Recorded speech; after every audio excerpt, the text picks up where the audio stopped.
check this out. We've got something really fun today. This is so amazing. Oh man, again? 1.4, geometric series. A geometric series is the sum of a geometric sequence. We're going to use the same notation as we did for arithmetic series, so be careful. Both of them are capital S with a subscript here. That means the sum of the first n terms. For the general geometric series, we can write term 1 plus term 2 plus term 3 and so on, all the way up till term n. And this n, whatever number that will match this subscript number here. Now we know that for geometric, we multiply by r to get to the next term. So we could write this as term 1 plus term 1 times r plus term 1 times 2r's, and so on. Now we're going to derive the formula for geometric series by multiplying this equation right here by r. So multiply every single term by r, makes it look like this. So I'm not trying to do function notation here or anything, I'm multiplying by r. Now combine the r's if there's more than one, and it looks like this. So we've got the sum here times r is equal to all of this. Now subtract the original equation, this equation right here, and when we line them up we notice something cool. These terms will cancel. So I'm subtracting this whole equation, and t1 times r minus t1 times r will cancel. And then this one will cancel, and this one will cancel, and so on. And the only thing we'll be left with is these two terms on the left, a t1 that's here, and the t1 times r to the power of n here. So that simplifies it quite a bit, and that's why we did that.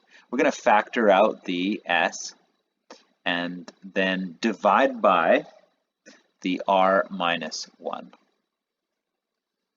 And then that makes it look like this. And you can actually go one step further. We can factor out the first term from the numerator here and write it like this. And in this one, we can't have r equal 1, otherwise we'd have a 0 in the denominator. So this is the sum of the first n terms. This is the first term. The r is the common ratio, and n is the number of terms that we're going to be adding up. Let's see how this works with an easy example. Given this series here, we want to determine the sum of the first 7 terms. So our first term here is -3. Our r value, we can take any one of these and divide by the preceding term. So 6 divided by -3 is equal to -2. We could also use -12 and divide by the preceding term of 6 and also get -2. And since we want the sum of the first 7 terms, our n value here is 7. Let's fill in this equation then. So S7 is equal to the first term, -3, r, and make sure that you are multiplying the whole term. So don't leave the negative out. That's why I'm using brackets here. N is 7 minus 1 divided by r minus 1. And when we put this in a calculator, we get that it equals -129. We want to determine the sum of this series, so our r value in this case is 1/16 divided by 1/64, and that gives us 4. Our first term here is 1/64, and our n is unknown. So we need to go find our n, and we can do that using the formula for our geometric sequence. That'll be Tn is equal to T1 times r to the power of n minus 1. Now here's the value of n that we want to find. We know everything else here. Our last term here is 1024. Our first term is 1/64. Our r value is 4. and it has an exponent of n minus 1. Now we want to solve this. You could solve this graphically by putting this into y1, this into y2, and finding where they intersect. You could also use logs if you know them already, but we don't assume that you know logs in this course. So we're going to just use our exponent laws and solve this algebraically. So 1024 is actually 2 to the power of 10. 1 over 64 is actually 2 to the power of negative 6. And 4 is actually 2 to the power of 2. And it still has this other exponent here of n minus 1. Now I'm going to clean this up. I'm going to move this one to the other side by multiplying both sides by 2 to the power of 6. And that will cancel out the 2 to the power of negative 6 on this side. Now on the left side we have 2 to the power of 16. And on this side I have 2 to the power of, and these ones we multiply, 2n minus 2. Now we have the same base, therefore the exponents must be equal. So I can say that 16 is equal to 2n minus 2. Add 2 on both sides, I get that 18 is equal to 2n. And that means that when I divide by 2 on both sides, n is equal to 9. Now that I actually have the n, now I can use my geometric series formula. That would be Sn is equal to T1 times r to the power of n and minus 1, all divided by r minus 1. And we can put in everything that we know. We know the first term is 1 over 64. We know the r is 4. We know the n now, it's 9. And then the denominator 4 minus 1. And we can put this into our calculator, and it gives us a decimal, and we were using fractions here, so maybe the decimal isn't as good, but it does terminate, so it's okay. Probably the fraction looks nicer, 87,381 over 64. Now there is an alternate formula if we know the first and the last term of the series. Let's look at how that might look. We'll start with Tn is equal to T1 times r to the power of n minus 1. We're going to multiply both sides by r, kind of like we did at the very beginning. And then we get this equation here instead. Now in our original equation for geometric series, we had a T1 r to the power of n. So we needed that value of n. So we're going to take this value here and replace it with r times Tn. So our new equation looks like this instead. And you notice that we don't need the value of n in this equation. We just need the value of the last term instead. Let's go back to the example and see how we can use this equation to solve it. So for this, we would have r times Tn minus T1 divided by r minus 1. And we put in the r value of 4. We put in the last term here is 1024.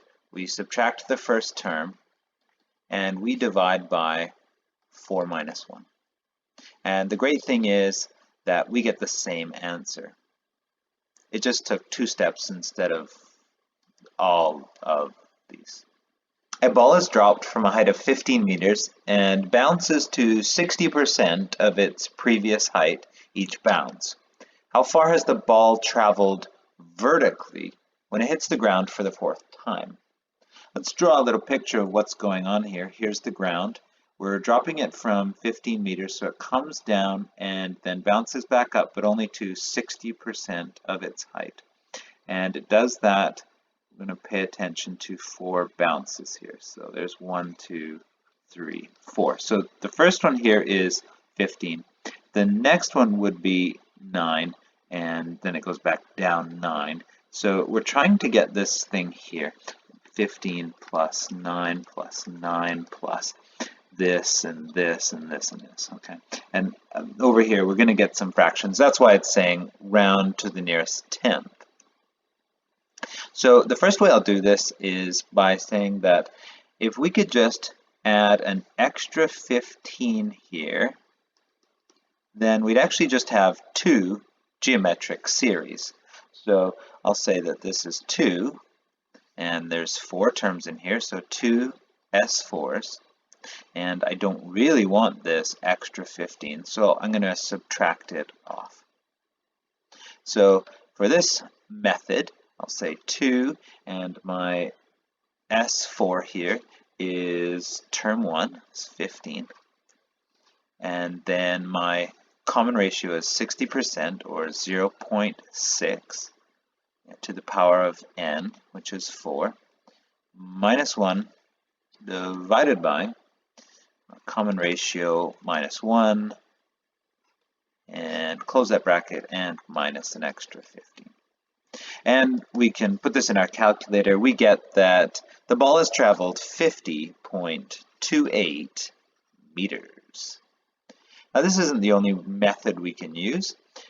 If we looked at just the down movements, this one right here, and then this one, and then this one, and this one, it would be a series with 4 terms in it. So I could say S4.